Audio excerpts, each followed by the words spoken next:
What is history? It might seem like history is just a collection of dates and names. Queen Elizabeth I ruled England from 1558 to 1603. Ruby Bridges became the first black child to attend William Frantz Elementary School in 1960. The people who study and write about history are called historians.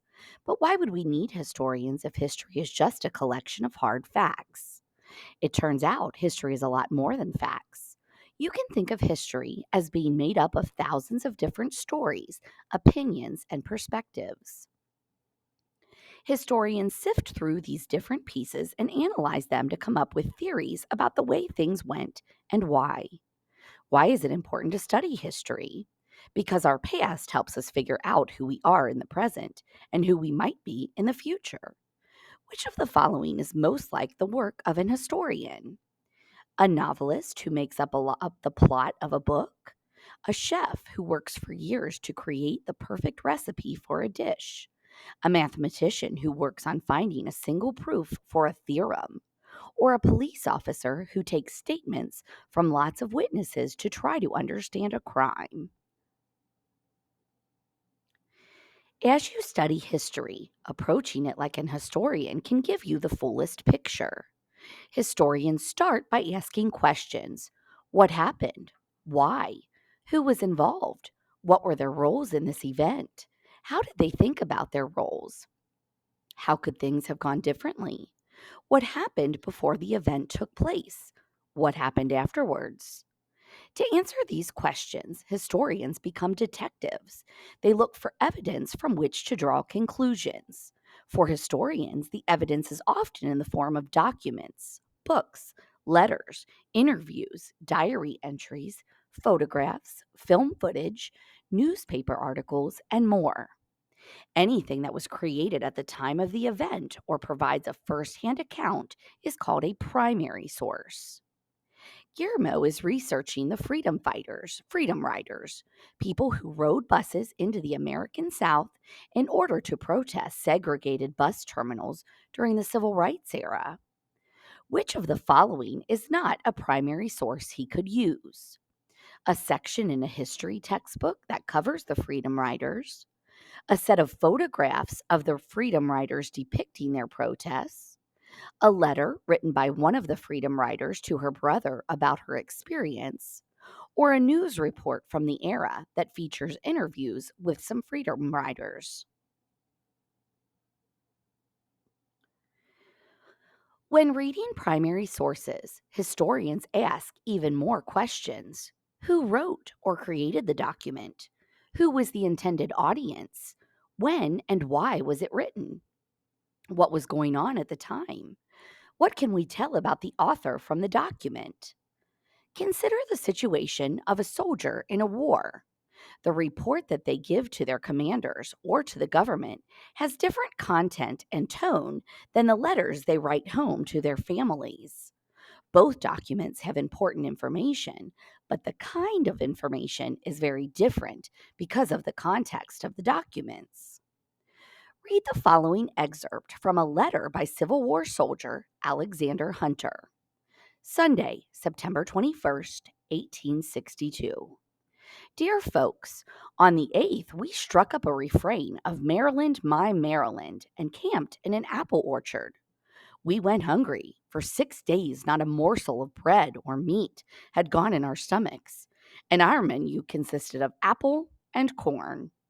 We toasted, we burned, we stewed, we boiled, we roasted these two together, and singly until there was not a man whose form was not caved in. Our socks were worn out, and half of the men were barefooted. Many were lame and sent to the rear.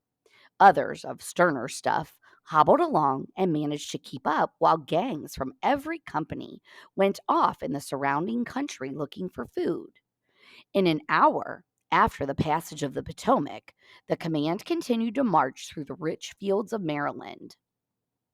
The country people lined the roads, gazing in open eyed wonder upon the long lines of infantry.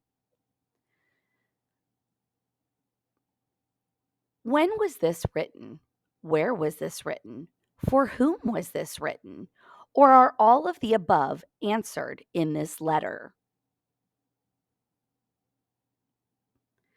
Historians are never satisfied with reading only one source. That would be like deciding someone is guilty based on an account from only one witness.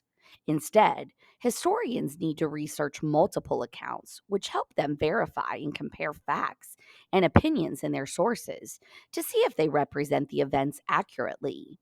They read other documents and determine if the documents agree. If they don't agree, why not? Historians can then form a theory about how and why events occurred from the evidence they've collected. Often, a historian will publish their theories as an article or a book. These are valuable resources as well. They're called secondary sources. A secondary source is information that was created after an event by someone who was not there, him or herself. Secondary sources can also help you get a quick overview of a time period you're studying to contextualize primary sources. It is important to remember that even though some things seem indisputable, historical thinking and theories change all the time. When using secondary sources, be sure to use the most recently published ones. Ilana is writing a history about American women in the 1920s. She's read several letters and diary entries from the time. She has a theory that women in the 1920s were conflicted about the new freedoms that society allowed them.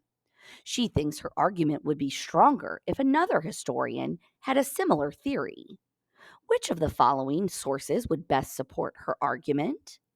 A letter from a woman to her mother from 1925, an interview with a woman who was born in 1927, a book about women's struggles in changing societies from last year, or an article about women's rights in the 1920s, published in Life magazine in 1944. Vocabulary. Match the correct vocabulary word with the definition. An expert who studies the past by examining objects. Is that a geographer, historian, archaeologist, or artifact? An object made or used by people in the past. Is that a geographer, historian, archaeologist, or artifact? An expert who studies and creates maps of the Earth's natural and human made features. Is that a geographer, a historian, an archaeologist, or an artifact? An expert who studies and records the past. Is that a geographer, historian, archaeologist, or artifact? Before written history is called prehistoric, secondary source, detective, or primary source.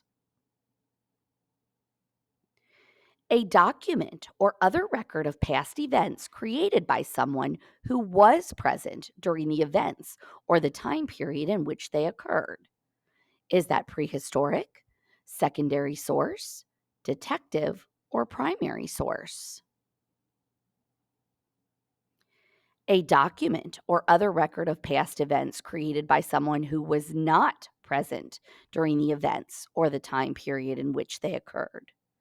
Is that prehistoric, secondary source, detective, or primary source? People who investigate the past, archaeologists, geographers, historians, are similar to a or an blank. Would they be a prehistoric, secondary source, detective, or primary source? Researching, recording evidence, and forming theories about past civilizations. What word best fits the blank right here?